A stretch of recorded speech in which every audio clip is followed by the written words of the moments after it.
বাংলাদেশে 2000 শহীদের রক্তের দাগ এখন শুকায় নাই। হাসনাত আব্দুল্লাহ বর্তমান সময়ে বাংলাদেশের একজন আলোচিত ব্যক্তি। তাকে নিয়ে এখন চলছে নানা আলোচনা সমালোচনা। বৈষম্য বিরোধী ছাত্র আন্দোলন থেকে সরকার পতন পর্যন্ত আলোচিত সমন্বয়কদের অন্যতম হলেন হাসনাত আব্দুল্লাহ।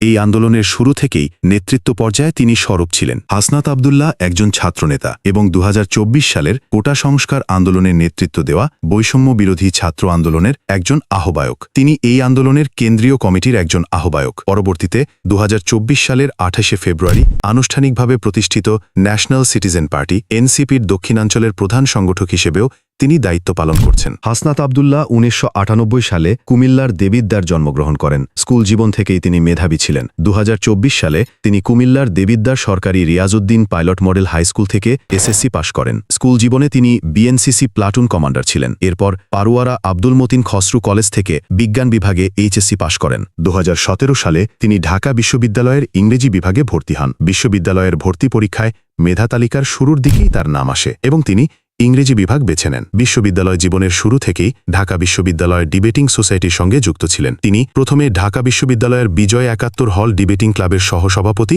ও পরে সভাপতি হন। সফলতার সাথে স্নাতক শেষ করার পর হাসনাত ঢাকা বিশ্ববিদ্যালয়ে মাস্টার্স শুরু করেন এবং 2023 সালে তার মাস্টার্স শেষ হয়। এছাড়া হাসনাত আব্দুল্লাহ সাংবাদিকতা পেশার সঙ্গেও যুক্ত ছিলেন। 2017 সাল থেকে শেয়ার বীজ নামের একটি পত্রিকার ঢাকা বিশ্ববিদ্যালয় প্রতিনিধি হিসেবে কাজ করেছেন। হাসনাতের বাবা কাজের সুবাদে দেশের বাইরে থাকেন। 2024 সালের 12ই অক্টোবর তিনি বিবাহ বন্ধনে আবদ্ধ হন। তার স্ত্রীও ঢাকা বিশ্ববিদ্যালয়ের শিক্ষার্থী। চলমান রাজনৈতিক পরিস্থিতিতে তিনি বেশ খোলামেলা কথা বলেন। জুলাই মাসের শুরুতেই যখন কোটা আন্দোলনের দানা বাঁধে তখন শুরু থেকেই এর সঙ্গে যুক্ত ছিলেন হাসনাত আব্দুল্লাহ। তিনি মিছিলে স্লোগান দিয়েছেন, বক্তৃতা করেছেন এবং কর্মসূচির ঘোষণা দিয়েছেন। যৌক্তিক বক্তব্য তুলে ধরায় তিনি খুব দ্রুতই সাধারণ শিক্ষার্থীদের মাঝে ব্যাপক পরিচিত হয়ে ওঠেন এবং অল্প সময়েই অন্যান্য সমন্বয়কদের থেকে নিজেকে আলাদাভাবে মেলে ধরতে সক্ষম হন। কথার পেছনে যুক্তি দাঁড় করানোর দক্ষতায় তিনি গণমাধ্যমের নজরে পড়েন। বৈষম্য বিরোধী ছাত্র আন্দোলনের পক্ষ থেকে বিভিন্ন টিভি চ্যানেলের টক শোতে তিনি আন্দোলনের যৌক্তিকতা তুলে ধরেন। দেশের সুশীল সমাজ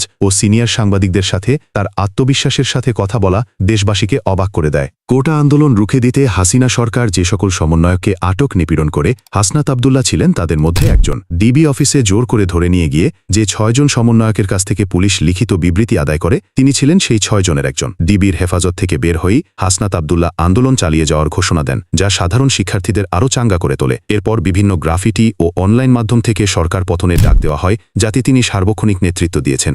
সবচেয়ে মজার ব্যাপার হল আন্দোলনের এই পুরো সময়টাতে তিনি এক পোশাকেই ছিলেন, জানিয়ে নেটিজেনদের অনেকেই ট্রোল করেছেন। আবার অনেকের কাছেই তিনি হয়েছেন শ্রদ্ধার পাত্র। আন্দোলন শেষে বঙ্গভবনে অন্তর্বর্তীকালীন সরকারের শপথ গ্রহণ অনুষ্ঠানেও হাসনাত আব্দুল্লাহ এই একই টি শার্ট পরেই অংশ নেন। গণমাধ্যমের সামনে কথা বলার সময়ও তাকে একই পোশাকে দেখা গেছে। হাসনাত আব্দুল্লাহ যখন বনশ্রীর বাসা থেকে বেরিয়ে আন্দোলনে আসেন তখন ছাত্রলীগ তাকে বাজেভাবে আঘাত করে। এরপর তার আর বাসায় ফেরা হয়নি। হাসনাতের কাছে এই টি শার্টটি স্বৈরাচার মোকাবেলার প্রতীক হয়ে ওঠে। যতক্ষণ পর্যন্ত হাসিনা সরকারের পতন না হচ্ছে ততক্ষণ পর্যন্ত তিনি এটি না খোলার প্রতিজ্ঞা করেন। অবশেষে 5ই আগস্ট শেখ হাসিনা পদত্যাগ করে দেশ থেকে পালিয়ে যান। এরপর তিনি এবং তার সংগঠন নোবেল বিজয়ী ডক্টর মোহাম্মদ ইউনুসকে অন্তর্বর্তীকালীন সরকার গঠনের আহ্বান জানায়। অন্তর্বর্তীকালীন সরকারের শপথ গ্রহণের পরেই কেবল তাকে অন্য পোশাকে দেখা গেছে। 5ই আগস্টের পরেও বিভিন্ন কর্মসূচি ঘিরে হাসনাত সরব রয়েছেন এবং বিভিন্ন ইস্যুতে মতামত দিয়ে ও কার্যক্রমে অংশ নিয়ে আলোচনায় থাকছেন। ভিডিওটি ভালো লাগলে লাইক, কমেন্ট করতে ভুলবেন না। চ্যানেলটি সাবস্ক্রাইব করে আমাদের সাথে থাকুন।